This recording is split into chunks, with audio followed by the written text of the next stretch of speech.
Cyberpunk, a little bit of benchmarking for you. Let's find out what I got cooking.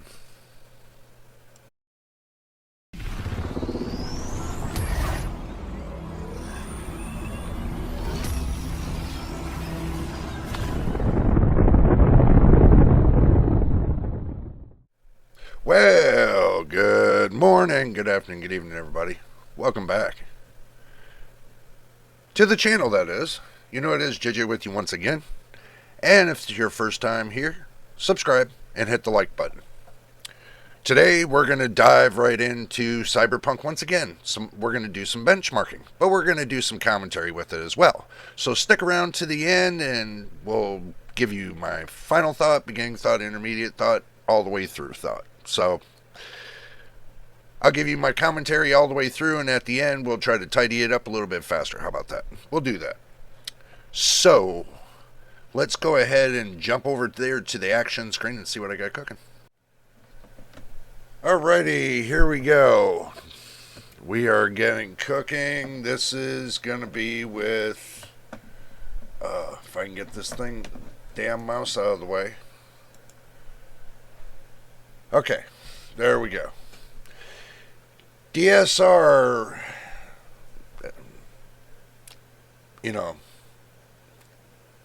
DLSS 3 on medium, with frame generation on medium, the transformer model with ray tracing, 4K but DSR, dynamic screen resolution. I'm still running off of a 1080p monitor, but I'm able to change the resolution to this without taking a performance hit on the latency. So that's the reason why I'm running this with Intel's PerfMon, so that way we can see if we're taking a performance hit. But obviously we're not. So 83.12 FPS on 4K DSR.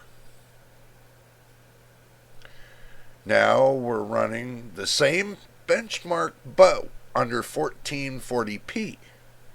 The reason is I wanted to see the difference between this and 4K under DSR. Don't get it wrong, it's not the actual. It's not the actual.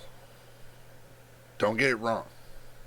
Now, if you're running a 1440p monitor, then you'll see a latency difference. Your latency will be a little bit higher than mine. Me running dynamic screen resolution lowers the latency. So basically, I'm staying within probably 14 milliseconds, I would say, the way it looks. So I'm not doing too bad.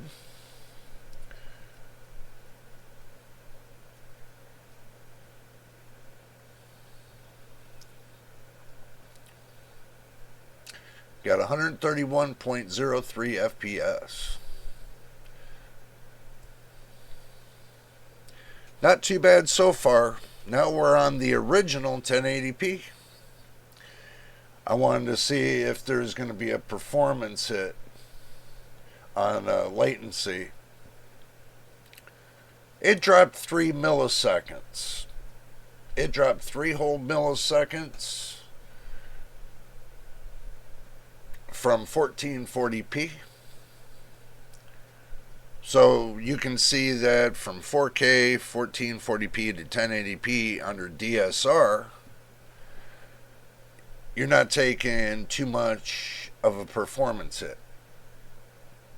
But it does look really good to me. I mean, it looks seriously good. I wanted to test at the settings I have now and see if there's going to be a difference on DSR going from 1080p, 1440p to 4K. And there is. I mean, running it on 4K DSR looks a lot better. I mean, to me, it looks a lot sharper than 1080p. So, but I think it looks really good. Now, I'm going to roll it back a little bit. Because I'm going to take that out of the way. I'm going to relaunch it. And I'm going to put it on pause. This is the 4K. Now, up top here, this is doing 24, about 24. Well, let's get the calculator out. We're gonna do it piece by piece. Okay, the latency that I was getting from this was this. I'm getting frame time latency at 12.3, and I add that to my GPU busy time, which would be 12.2. Gives me 24.5 milliseconds on the latency on the 4K model, which is not too bad. So let's go ahead and just move forward a little bit.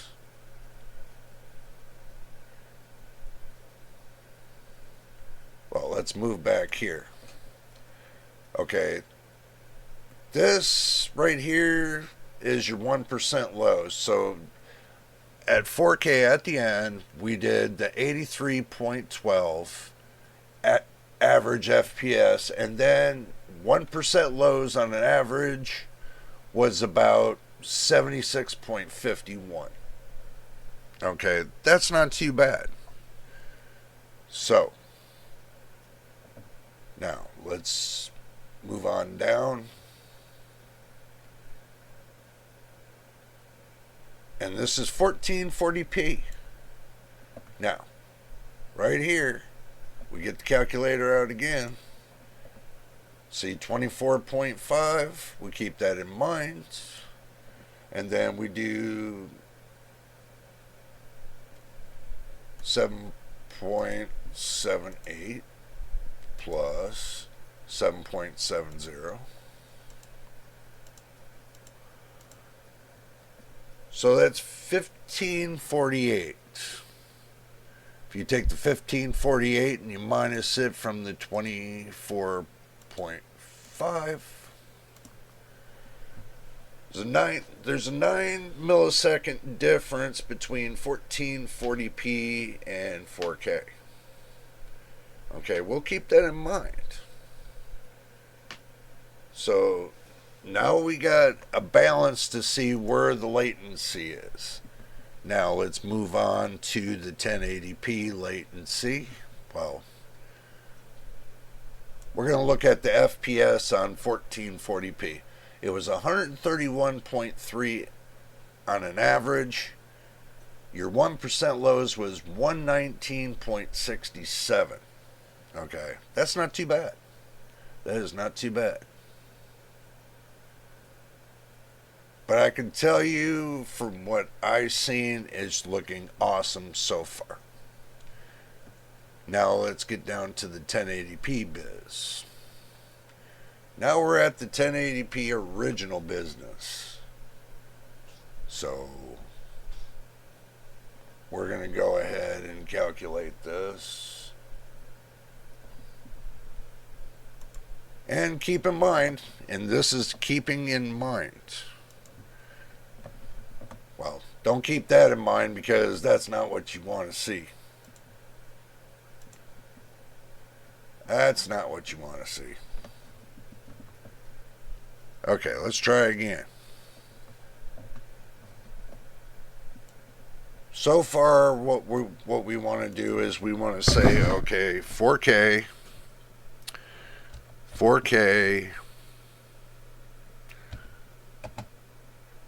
that was 24.5.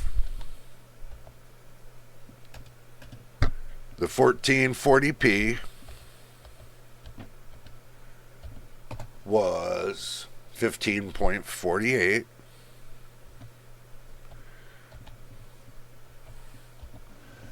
Just bear with me, guys. We'll get this to the end of it and you'll understand. 1080p. Now, that's what we want to find out with 1080p. So we hit the C. We got 6.16. We're going to add that to the 5.84.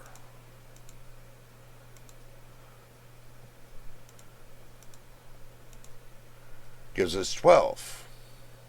So, now that gives us 12. So now we got our numbers on this. And for the FPS and everything else, you can put your FPS, you can put your 1% lows and everything else and see what you can make your own graph that way. So it's pretty much simple graph, but what we're trying to accomplish is we're trying to see the difference between 1080p, 1440p, and 4K. Okay, so now we'll minimize this. We'll bring this over. What we're going to do is this. We're going to take it right here. We're going to look. And we're going to say 24.5. And we're going to minus it from the 15.48. That gives us a difference of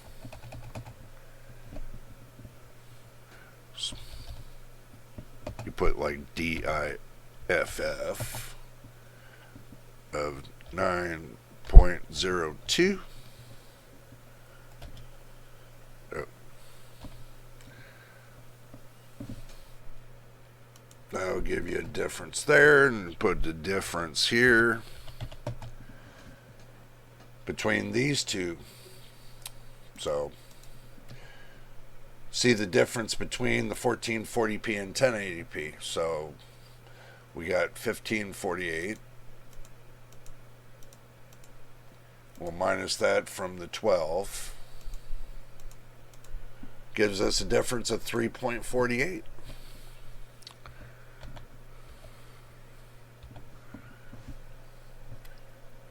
So, but coming over here,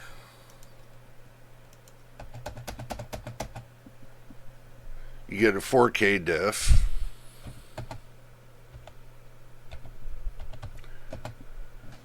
So now what I'm looking for is the difference between 4K and 1080p.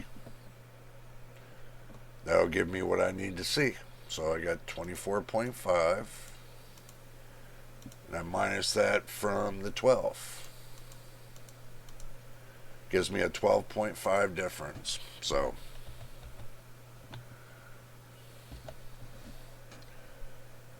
you guys are probably wondering why I'm doing it this way. Well, let me explain this. Okay, 24.5 on the latency. Let's call it out for what it is.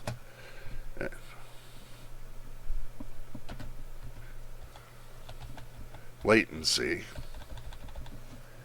So we got 24.5 in the milliseconds in the latency.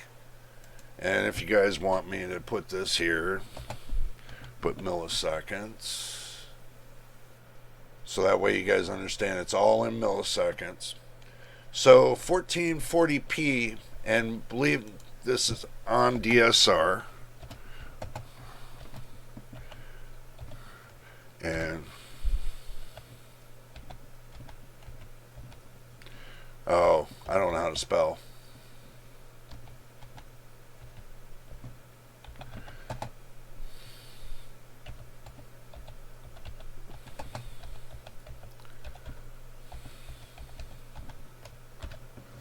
There.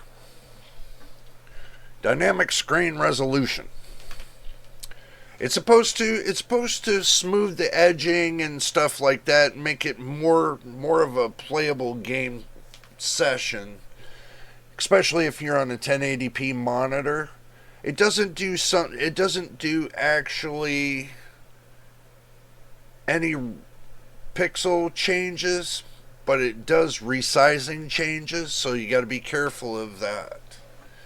But going from 4K to 1440p, there's only a 9.2 millisecond difference. So there's a big difference between 4K and 1440p in dynamic screen resolution. Now 1080p, it's like almost double the difference. But if you're playing on a 4K monitor, that's going to be way higher than this number, because I'm hearing they're getting around 40 to 60 milliseconds of latency. Now, if I'm only getting 24.5 milliseconds in latency, and that's as high as it'll go if I do it at 4K with DSR, dynamic screen resolution, guys, it's a no-brainer. So, and you wonder how I got DSR, we'll walk you through that right now, so that way you can see what that's all about. So what you do is go to the NVIDIA Control app, hit agree and continue. Okay, so you go into the Control app right here, change resolution. See, mine says right here 1080p native. Okay, now if you look, it says 1080p, 1440p, and all the way down. Now I have options of 2160 and 1440. So how did I get that? Y'all are wondering. Go to Manage 3D Settings. You go to your Manage 3D Settings, and then you go down and scroll down a little bit to where it says DSR Factors. Right here. DSR Factors and DSR Smoothness. You open it up, and then you go here and you click on 1.78. It tells you right here 2560 by 1440, and then you scroll down to here where it's 4x, it says 3840 by 2160. That's 4K, and up top is 1440p. Dynamic screen resolution right here. It's in the NVIDIA control panel. Very simple to do. You check mark the box, and you got access to it on, not on all games just of yet, but you do on some of your games. Now I can see with Cyberpunk you can do it, so that's not an issue. So that's pretty good the way it is, and I'm gonna leave it right there like that. See, that's pretty much simple. So we'll minimize that and then go back to the main screen and give you my final conclusion. Okay, guys, let me take this off because it make my head itchy. The point is this: if you got a 1080p monitor, okay, mine's 1080p at 60 hertz, you can make your gameplay more enjoyable if you want by experimenting with what you have. Don't forget your drinking snacks, by the way. I got my water. So, if you want to make it more playable, DSR is a playable option. If you don't want to spend money on 1440p monitor or 4K, DSR is an option. Not a lot of people like using it. That's your choice. That's your money. Okay? However you want to spend it, that's your choice. your money. I chose 2 years ago to buy these monitors because they were $100 each. So I got two monitors for $200, and they do me great. So if I want more texture, resolution, and everything else, all I got to do is go into DSR and change the resolution in the game. Simple. And I can change up the texture quality and stuff like that, and I can tune the game and make it more playable. Okay, I'm just showing you guys you can do this on any one of your NVIDIA GPUs. Now, I can't say nothing about the 30 series or the 20 series or the rest down the chain, but I can say on the 40 series because I got the 4070. 4060, 4060 Ti, you probably can, but on laptops, I'm not sure. So if you got a laptop, I can't tell you about it because I don't have a laptop in front of me. So if you want to leave that information, you can leave a message down below on this video. If laptops do it or not, that's up to you. But I'm just giving you an option of what you can do and, what you're going to look at and look forward to. But I can tell you what I'm looking forward to. That transformer model. Okay? The transformer model that NVIDIA put out there for the new DLSS 4, it's bad to the bone. And the path tracing, it's just as good. And everything they did with the upgrade of the software is really great. Even though I don't have multi-frame generation, I'm still going to stick with my 4070. Because being only 2 years I could say less than, probably around 2 years in the making for the 4070.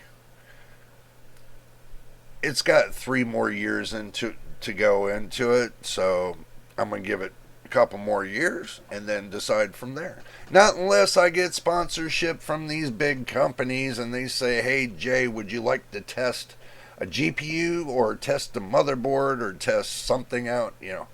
That'd be cool. I'd be more than happy to. At least I got something to test it against since when I first got this 4070 to now. I've been testing and saving all my benchmarks and everything else. So as time progressed, I just kept benchmarking and saving all what I needed to save. So that way, makes better content for you guys, especially when we know what it started at in the beginning and we can see the accomplishments of NVIDIA software and Microsoft Windows software, and going up the chain. So we can see the difference if Microsoft's making a difference or NVIDIA's making a difference or AMD's making a difference or Intel's making a difference. I get a piece of every one of those companies in my PC, including Asus, of all companies. So I got nothing against Asus. I think they're cool. Okay, everybody else has got a beef. Look, I'm going to tell you something. Leave your beef checked at the door. Don't bring it here. If you got a beef with the company, don't bring it here. Just check it at the door. Yeah, I know a couple of videos ago I was talking about Gigabyte and blah, blah, blah, and just, they're just, I checked that at the door as of last week. So I got no beef no more with Gigabyte or any of the companies that are out there, not unless the company tries to rip somebody off and I hear it. I ain't gonna say nothing about it. I just ignore the company. I just put it on my list. Ignore this company. Don't talk about them. Don't talk about any of their products or anything else. It'll be out of my lips and gone. But as far as I can see right now, the talk is the 50 series. Is it bad to the bone with this new software? Yes, it is. Hardware-wise, Yes, it is. Is it worth your money? I think the 5070 is. Just my opinion. Or you get a 4070 Super. That's even better yet. Because that's like got close to what? The cores of a 5070 Ti? Yeah, I know, but you guys have to understand one thing, and I'm going to tell you guys this. It's on GDR7, yes, the 50 series. The 40 series on GDR6X. Some of them, not all of them, some of them. I'm on GDR6X. From GDR6X to GDR7, 1.5 IPC uplift on the memory. We know that. Okay, get that out of the way. But I have no problem with that. Because you have to be running PCIe 5.0 x16 for the 50 series in order to get that full IPC uplift. Catch 22. When you run PCIe 4.0 x16, you guys are going to be stuck right down on the 6X line just like us. So, keep that in mind. Yes, there is a little bit, there's a 3%, I say 3 to 5% performance dip between the PCIe 4.0 and 5.0. Not a lot of people have the 5.0, and not a lot of people are going to switch platforms. So guess what? Everybody's going to be getting the 50 series and playing on the 4.0 x16. So keep that in mind. Keep that in mind. Not a lot of people got the 5.0 x16 platform. That's one negative. Second negative is you don't have PCIe 5.0 x4 for your SSD, and you don't have that SSD upgrade. That's the second negative. And the third negative is you don't have CU DIMM. Everybody's like, CU DIMM. Yeah, if you're rocking the Core 9 285K, and you're just rocking it with the regular UDIMM for your system RAM, that's another performance hit. So, unless you're rocking the CU DIMM, then basically you're losing out on your performance there too. Add it all up, and you'll see one big picture of how much performance you lost if you don't have the right pieces in place to run this 50 series graphics card. And on top of that, the 5090 and the 5080, the 9800X3D takes a performance hit playing games. When they benchmarked and tested with the 9800X3D, it crippled that CPU. It made that CPU turn around, shrivel up like a little raisin, and run back home to mama and say, get some bigger nads. That GPU told that CPU, go home and get some bigger nads. I'm like, oh my God. So you might have to rock it with the 9950X3D, which I seen at CES when they were doing that testing with the 5090. I don't know. This is a tough call. 5090, 5080 is definitely going to be out of my wheelhouse, because unless I got a strong enough platform to run it, there's no sense of getting it. It would be like me rocking a 4070 all over again. But even if I got a 5070 Ti, still taking a performance hit. With the 5070, still taking that performance hit. So being on the 40 series, it's not taking a performance hit because I already have the platform for it. Even though I'm running AM4 5700X with an ASUS motherboard and rocking 3200 megahertz of CL16, 64 gigs, system RAM clocked up to 3400 megahertz. Yes, I clocked it from 3200 to 3400.